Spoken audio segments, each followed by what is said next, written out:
उस 16 साला मासूम लड़की की चीखें रात के सन्नाटे में दूर तक सुनाई दे रही थी, मगर कोई कुछ नहीं बोल सकता था क्योंकि वो शाह साहब की दूसरी बीवी बनकर आई थी। शादी की पहली रात खानदानी दुश्मन की बेहद चढ़ी थी। उसके जिस्म पर बहुत बुरे गंदे निशान पड़ चुके थे और शायद 4 बार करने के बाद अब 5वीं बार भी करने लगा कि अचानक मैं आज काफी साल बाद हवेली आई हुई थी। जब बड़े शाह की शादी थी तब मैं इस हवेली में आई थी अपनी अम्मा के साथ, और आज छोटे शाह की शादी थी और हवेली में बहुत ज्यादा काम था जिसकी वजह से अम्मा मुझे अपने साथ लेकर आई थी। पर मुझे नहीं मालूम था यहाँ आने के बाद मेरी जिंदगी अक्सर बदल जाएगी। मैं अपनी जिंदगी में बहुत ज्यादा खुश थी। शाह हवेली को किसी दुल्हन की तरह सजाया गया था क्योंकि छोटे शाह की मेहंदी थी और मेहंदी की प्लेटें मैं सजा रही थी। वहीं कमरे में अकेली बैठी हुई थी, मुझे अपने पीछे कदमों की आहट सुनाई दी। मैंने जल्दी से अपना दुपट्टा अपने कंधे पर डाला। मैंने जैसे ही उठकर देखा तो सामने बड़े शाह खड़े हुए थे, मुझे गहरी निगाहों से देख रहे थे। उन्हें देखकर फौरन से निगाहें झुका गई। वो मुझे अभी तक यूं ही मुसलसल देखे जा रहे थे। उनकी निगाहों की तपश अपने वजूद पर महसूस करके मैंने कहा, शाह जी आपको कुछ चाहिए था क्या? वो कहने लगा, तुम कौन हो? उनकी बात सुनकर मैं खामोश हो गई। मैं भला उनके सामने अपना क्या तारुफ करवाती। आखिर मैंने हिम्मत की और कहा, इस हवेली की मुलाजमा की बेटी हूँ। मेरी इतनी औकात नहीं थी कि मैं उनसे बात करती, लेकिन फिर भी मैंने उन्हें जवाब दे दिया था। वो मुझे बस देखे जा रहे थे, फिर पूछने लगे, कौन सी मुलाजमा की? मैंने अपनी अम्मा के बारे में बता दिया। अचानक ही वो कदम बढ़ाते हुए मेरी तरफ आने लगे। मैं डरती हुई पीछे पीछे हो रही थी। अचानक ही मैं दीवार के साथ लग गई। वो जल्दी से कमरे से बाहर चले गए। मैंने गहरी सांस ली। मुझे सुकून का सांस आया था। तकरीबन काफी साल हो गए थे बड़े शाह की शादी को, लेकिन मैंने अम्मा से यही सुन रखा था कि उनकी बीवी 5 है और उन्होंने कभी दोबारा शादी नहीं की। वो अपनी बीवी से बहुत ज्यादा मोहब्बत करते हैं। उनकी कोई औलाद नहीं है। मैं इसी बारे में सोच रही थी जब काफी वक्त देर बाद अम्मा वहां पर आई। बहुत ज्यादा परेशान लग रही थी। उनके चेहरे पर पसीना आया हुआ था। मैंने कहा, अम्मा क्या हुआ है? आप इतनी ज्यादा घबराई हुई क्यों है? मेरी बात सुनकर अम्मा कहने लगी, तुम अभी यहाँ से वापस घर चली जाओ। मैंने कहा, अम्मा देख रात के इस पहर में यहाँ से क्यों जाऊंगी? अम्मा की आंखों में नमी आ गई थी। वो कहने लगी, बस तू यहाँ से चली जा, जितना तुझे कहा है उतना कर। मुझे अम्मा की बात समझ नहीं आ रही थी। अम्मा की बात सुनकर मैं वहां से चली गई, लेकिन जैसे ही शाह हवेली में शादी खत्म हुई उतने दिन तक अम्मा बहुत ज्यादा परेशान परेशान घूमती रही और मेरा रिश्ता देखने लग गई। हालांकि मेरी उम्र 16 साल थी और ना जाने उन्हें क्या रिश्ते की जल्दी लग गई थी। उस दिन मैं घर पर अकेली थी। अचानक ही दरवाजे पर दस्तक हुई। मैंने जाकर दरवाजा खोला तो सामने बड़े शाह खड़े हुए थे। वो बड़ी गहरी निगाहों से मुझे देखने लगे। कहने लगे, घर पर अकेली हो क्या? उनकी बात सुनकर मैंने अपना दुपट्टा दुरुस्त करते हुए इस बार में सर हिला दिया। कहने लगे, साइड पर हटो। मैंने कहा, आपको कोई काम था क्या? कहने लगे, हाँ काम था। अंदर नहीं आने दोगी? ये सब बातें यहाँ पर ही करोगी? मुझे समझ नहीं आ रही थी वो मुझसे इस अंदाज में क्यों बात कर रहे थे। मैं साइड पर हुई तो वो घर में दाखिल हो गए और सामने पड़ी कुर्सी पर टांग रख कर बैठ गए। कहने लगे, कब तक तुम्हारी माँ वापस आएगी? मैंने कहा, मुझे नहीं पता। मैंने सादगी से उन्हें जवाब दे दिया और कमरे में चली गई। काफी देर तक जैसे ही अम्मा घर में दाखिल हुई उन्हें अपने घर में देखकर बहुत ज्यादा परेशान हो गई। अम्मा के चेहरे पर पसीने आने लग गया। पहली फुर्सत में वो कमरे में आई। मुझे देखकर उन्होंने सुख का सांस लिया। कहने लगी, तुम्हें शाह ने कुछ कहा तो नहीं? मुझे सच सच बताना। मैंने नफी में सर हिलाया और कहा, अम्मा आप इतना ज्यादा घबरा क्यों रही हैं? इतना ज्यादा परेशान क्यों हो रही हैं? उन्होंने भला क्या कहना था? अम्मा बाहर शाह के पास चली गई। मैं वहीं दरवाजे में खड़ी बाहर अम्मा की और शाह की बातें सुन रही थी। लेकिन जो बात शाह ने कही वो सुनकर मुझे लगा किसी ने मेरे सर पर आसमान गिरा दिया हो। वो अम्मा से कह रहे थे, जितनी मर्जी मुझसे रकम ले लो, मैं तुम्हारी बेटी से अपना वारिस पैदा करवाना चाहता हूँ। मुझे इस लड़के से अपना वारिस हासिल करना है। आज तक मुझे कोई ऐसी लड़की नजर नहीं आई जिससे मैं निकाह करूं। ये मुझे इस काबिल लगी है कि ये मुझे मेरा वारिस पैदा करके देगी। जैसे ही मुझे मेरी औलाद मिल जाएगी मैं इसे तलाक दे दूंगा। और मेरा दिल इतनी शिद्दत से धड़कने लग गया था। मुझे तो बड़े शाह को देखकर ही खौफ आने लग जाता था और वो मुझसे शादी की बात कर रहे थे। ना जाने उन्हें क्या हो गया था। मुझे लगा था अम्मा इस रिश्ते से इनकार कर देंगी, शाह के साथ मेरा निकाह नहीं करेंगी। लेकिन मुझे उस वक्त हैरत हुई जब अम्मा कहने लगी कि आप कल शाम ही आकर इससे निकाह करके अपने साथ ले जाएं। मैं नफी में सर हिलाने लगी। जैसे ही शाह हमारे घर से गए मैं गुस्से पर अम्मा पर फट पड़ी। मैंने कहा, अम्मा आपका दिमाग खराब हो गया है क्या? मैं बड़े शाह जी से बिल्कुल शादी नहीं करूंगी। आपको पता है वो मुझसे कितने बड़े हैं। मैं 16 साल की हूँ, मुझे कोई शादी नहीं करनी। मैं अम्मा को समझाने की कोशिश कर रही थी लेकिन उन्हें मेरी कोई बात समझ नहीं आ रही थी।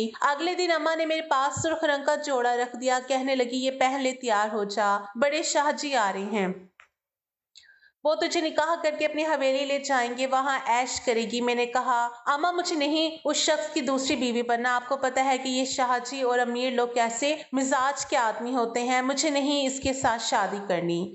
मैं रोती रही, अम्मा से कह रही थी लेकिन अम्मा ने मेरी एक ना सुनी। और आज मुझे एहसास हुआ था, काश मेरा बाप आज जिंदा होता, मुझे इस अजियत और तकलीफ से ना गुजरना पड़ता। जब मैं शाह हवेली आई तो शाह हवेली के मकीनों का रवैया मेरे साथ बहुत बुरा था। बड़ी बेगम मुझे गुस्से में घूरे जा रही थी। बड़े शाह जी मेरा बाजू पकड़े बड़ी बेगम के पास ले गए।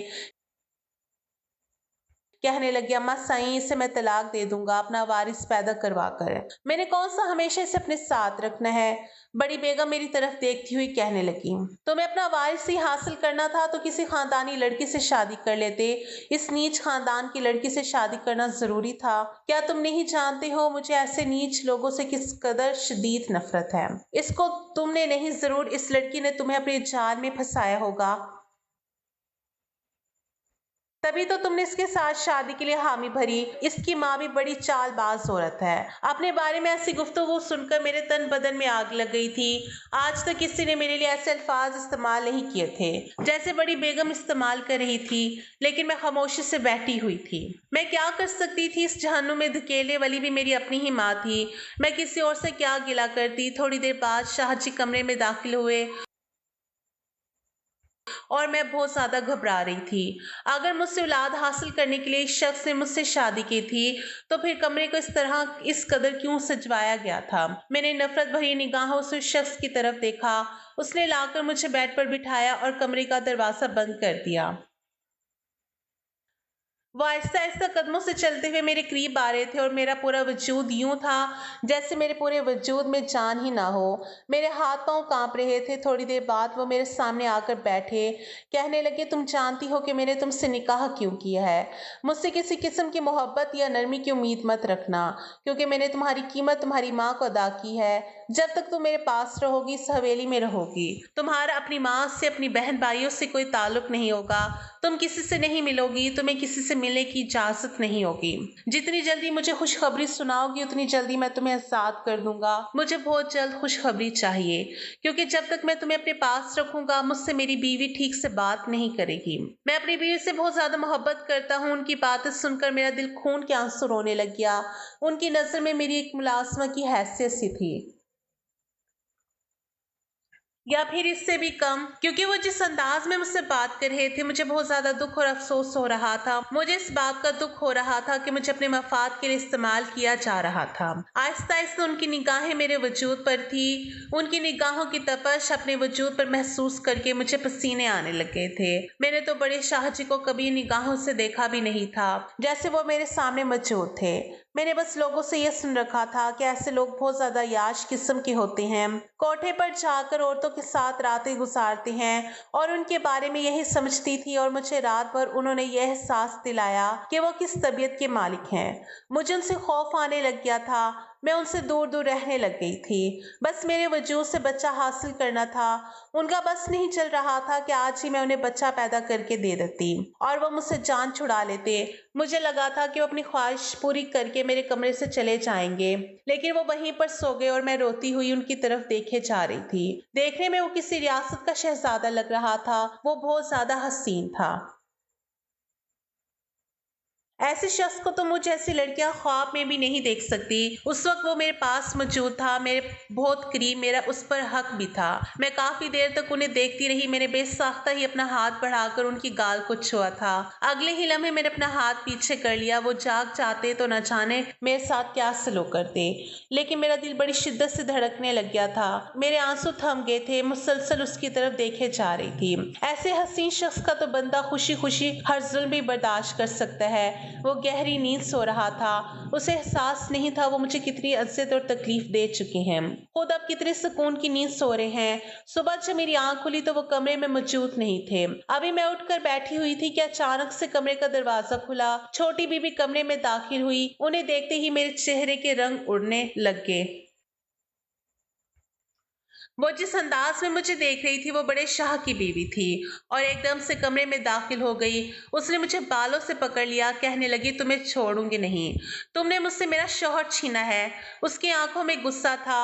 कहने लगी रात भर मैं रोती रही हूँ और रात को तुम मेरे बिस्तर पर थी, मेरे शौहर के बाजू में थी। तुम्हारी हिम्मत कैसी हुई मेरे शौहर के करीब आने की। उसने मुझे बालों से पकड़ा और घसीटती हुई बाहर की तरफ लेकर जा रही थी। अचानक ही सामने से शाह आ गए। उन्हें देखते ही मैं इस कदर खौफजदा थी कि उनके सीने से लग गई और कहा मुझे बचा ली, मुझे मार देंगी। उन्होंने जल्दी से मुझसे खुद को अलग किया। एकदम से अपने बाजू के हसार में उस लड़की को ले लिया। कहने लगी मेरी जान, मैं तुम्हारा शौहर हूँ, मैं तुम्हें कभी भी नहीं छोड़ के जाऊंगा। इतना ज्यादा क्यों गुस्सा कर रही हो? इस लड़की की हैसियत इस घर में सिर्फ एक मुलाजमा की सी है, इससे ज्यादा नहीं। तुम्हें मालूम है मैंने इसके साथ शादी क्यों की है?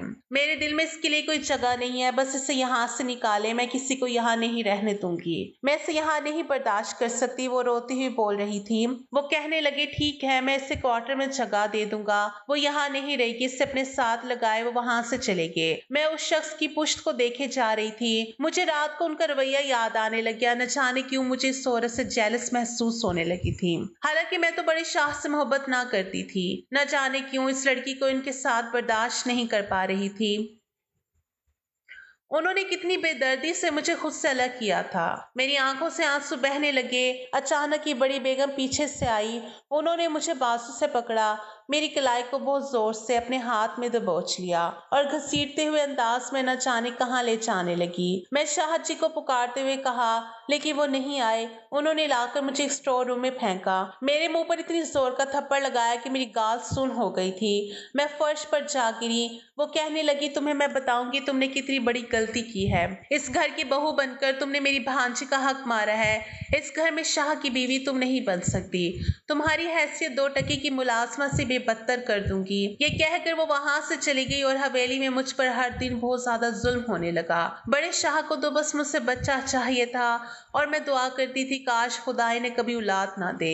वो तरसते रहे इस खुशी के लिए कोई औरत भी इनका बच्चा पैदा ना कर सके। खुदा इन्हें औलाद ही ना दे। इन्हें बहुत ज्यादा ख्वाहिश थी अपनी औलाद की। मेरे आंसू बह रहे थे। मैं क्वार्टर में पड़े इस खस्ता हाल कमरे में पड़ी हुई थी, औंधी लेटी हुई थी। मुझे कोई होश नहीं था। रोने में इस कदर मगन थी कि मुझे एहसास ही ना हुआ कि कमरे में कोई दाखिल हुआ है, कोई मेरे बालों में हाथ फेर रहा है। मैंने एकदम से उठकर देखा तो सामने शाह जी बैठे हुए थे। उन्होंने मेरे आंसू साफ किए। कहने लगे मुझे पता है तुम्हें ज्यादा तकलीफ और अजियत है। मेरे घर वालों को तुमसे बहुत ज्यादा नफरत है, इस वजह से ऐसा रवैया तुम्हारे साथ रखते हैं। लेकिन तुम्हें परेशान होने की जरूरत नहीं है। बस तुम मुझे औलाद देना और यहाँ से चली जाना। जितनी जल्दी तुम मुझे खुशखबरी दोगी उतनी जल्दी तुम्हें यहाँ से आजादी हासिल हो जाएगी। मैंने कहा ये सब कुछ मेरे बस में तो नहीं है। क्यों आप मुझे तकलीफ दे रहे हैं, इतनी अजियत दे रहे हैं? कोई औरत वो भी आपको मिल सकती थी। वो कहने लगे नहीं, मुझे कोई हसीन और अच्छी नहीं लगी ताकि वो मेरी औलाद पैदा कर सके। तुम बहुत ज्यादा हसीन हो, इतनी कि तुम्हें टूट कर चाहने को दिल करता है। तुम्हारा सरापा मुझे बहकाने लगता है। जानती हो जब तुम्हें पहली बार देखा था तो मेरा दिल बड़ी शिद्दत से धड़का था। उस रात जी चाह रहा था काश तुम मेरे कमरे में मेरे बिस्तर पर होती और मैं तमाम तर ख्वाहिशात तुमसे पूरी करता। वो न जाने किस अंदाज में बोले जा रहे थे और मैं उनके चेहरे की तरफ देखे जा रही थी। मुझे बिल्कुल भी यकीन नहीं आ रहा था सामने बैठा शख्स मुझसे ऐसी बातें कर सकता है। अगले ही लम्हे वो होश की दुनिया में आए। उन्हें एहसास हुआ वो क्या बातें करके। उनके चेहरे पर गुस्सा आने लग गया था। कहने लगे 2 टके की मुलाजमा हो, इससे ज्यादा इस घर में तुम्हारी हैसियत नहीं समझ आई। ये कहकर वो फिर से मुझ पर वही जुल्म करना शुरू हो गया था। न जाने उन्हें मुझसे औलाद चाहिए थी या मेरा वजूद चाहिए था, मुझे समझ नहीं आ रही थी। चंद दिन तक तो मैं क्वार्टर में रही, सब कुछ चलता रहा, मैं क्वार्टर से बाहर नहीं निकलती थी। 2 दिन हो गए थे, मुझे अपनी तबीयत में अजीब सा बोझलपन महसूस हो रहा था। मैं कुछ भी खाने लगती तो मुझे उल्टी आने लग जाती। ना जाने मुझे क्या हो गया था। रात का वक्त था, बड़े शाहजी कमरे में आए। आते ही थके हुए अंदाज में मेरे पास बेड पर लेट गए। मुझसे कोई बात नहीं की, ना जाने उन्हें क्या हुआ था। मैंने कहा, आप ठीक तो है ना? मेरी बात सुनकर उन्होंने नफी में सर हिला दिया। कहने लगे, नहीं, मैं बिल्कुल भी ठीक नहीं हूँ, प्लीज कुछ देर के लिए खामोश हो जाओ, मुझे बुलाना मत, मैं आराम करना चाहता हूँ। न जाने उन्हें क्या हुआ था। उनकी हालत देखकर बिल्कुल भी नहीं लग रहा था कि वो ठीक है। मुझे कहने लगे, प्लीज एक गिलास पानी पिला दो। मैं बेड से उठी, अचानक ही मेरा सर चकराया। इससे पहले कि मैं गिरती, जल्दी से शाह जी ने मुझे थाम लिया। कहने लगे, क्या हो गया है, तुम ठीक तो हो ना? मैंने कहा, जी कुछ तबीयत खराब लग रही है। उन्होंने मेरा ठंडा हाथ अपने हाथ की गिरफ्त में ले लिया। कहने लगे, तुम ठीक नहीं लग रही हो, चलो तुम्हें डॉक्टर के पास ले चलता हूँ। मैंने कहा, नहीं, फिर आपकी बेगम को पता चल गया तो मेरी बात अधूरी थी। वो कहने लगे, तुम भी मेरी बीवी हो, समझ आई, और मेरी जिम्मेदारी हो। ये कहकर वो मुझे बाजू से पकड़कर बाहर की तरफ ले आए। मैं हैरत से उनकी तरफ देखने लगी। आज उन्हें कितने महीनों बाद एहसास हुआ था कि मैं उनकी जिम्मेदारी हूँ। जब वो मुझे अस्पताल लेकर गए तो डॉक्टर ने जो बात बताई वो सुनकर उनके तो हाथ पांव ही जमीन पर नहीं लग रहे थे, क्योंकि मैं माँ बनने वाली थी। और मेरे चेहरे पर कोई खुशी नहीं थी, क्योंकि ये बच्चा पैदा होते ही मैंने शाहजी से दूर चले जाना था। न जाने क्यों मुझे शाहजी की आदत होने लग गई थी। लग रहा था जैसे शाहजी से मोहब्बत करने लगी हूँ। नई नई जवानी के दिन थे। एक शख्स जो बहुत ज्यादा हसीन था, मेरा शोहर था, उससे मोहब्बत हो जाना शायद फितरी अमल था। इस वजह से मैं बिल्कुल भी खुश नहीं थी। काश कुछ साल और उनके पास रह सकती। ये सब कुछ मेरे बस में नहीं था। मुझे घर लेकर आए, बजाय क्वार्टर में ले जाने के मुझे अपने कमरे की तरफ ले जाने लगे। मैं हैरत उनकी तरफ देखने लगी। मैंने कहा, आपकी फैमिली वाले फिर बातें करेंगे? वो कहने लगे, कोई भी बातें नहीं करेगा, कोई कुछ नहीं कहेगा। वो मुझे अपने रूम में लेकर आए। उनकी बीवी उनके रूम में नहीं थी, ना जाने कहाँ थी। मैंने उनसे कोई सवाल नहीं किया। उन्होंने मुझे बेड पर बिठाया और कहने लगे, अपना बहुत ज्यादा ख्याल रखना, देख लेना मेरे बच्चे को कुछ नहीं होना चाहिए। तुम्हें बिल्कुल भी नहीं छोड़ूंगा। तुम्हें पता है ना मुझे अपना बच्चा कितना अजीज होगा। इस वजह से इससे बिल्कुल भी कुछ नहीं होने दूंगा। और ये बात सुनकर मैं हैरत से उनकी तरफ देख रही थी। उन्हें अपने बच्चे की फिक्र थी। डॉक्टर ने हालांकि ये बात की थी, ये बहुत कम उम्र है, इनकी जान को खतरा भी हो सकता है, आप अबॉर्शन करवा लें। लेकिन शाह जी ने साफ साफ इनकार कर दिया। हम ऐसा कुछ भी नहीं करवा सकते, मैं सब कुछ संभालूंगा। अगले दिन सुबह मैं सो रही थी, शाह जी ने मुझे उठाया, मेरे बाल पीछे करते हुए कहने लगे, उठो, मैं तुम्हारे लिए नाश्ता लेकर आया हूँ। मैं एकदम से उठकर बैठ गई, जल्दी से उसके हाथ की तरफ देखने लगी जहाँ उन्होंने खुद को अज़ियत दी थी, और सहारा देकर मुझे उठाया। मैंने कहा, क्या हो गया है? मैं बिल्कुल ठीक हूँ। कहने लगी, नहीं, बिल्कुल भी ठीक नहीं हो। डॉक्टर ने कहा है कि तुम्हें कितनी ज्यादा एहतियात की जरूरत है। मैं उनके चेहरे की तरफ देखती रह गई। वो कितना ज्यादा मेरा ख्याल रख रहे थे। उनकी मोहब्बत भरे रवैये की आदत होने लगी थी। मैं सोचने लगी थी वो मुझसे दूर चले जाएंगे तो मैं कैसे उनके बगैर रहूंगी। ये सोचे मुझे पागल किए जा रही थी। मुझसे मेरा बच्चा ले लेंगे, ये सब कुछ सोचकर मेरी तबीयत बहुत ज्यादा खराब रहने लगी।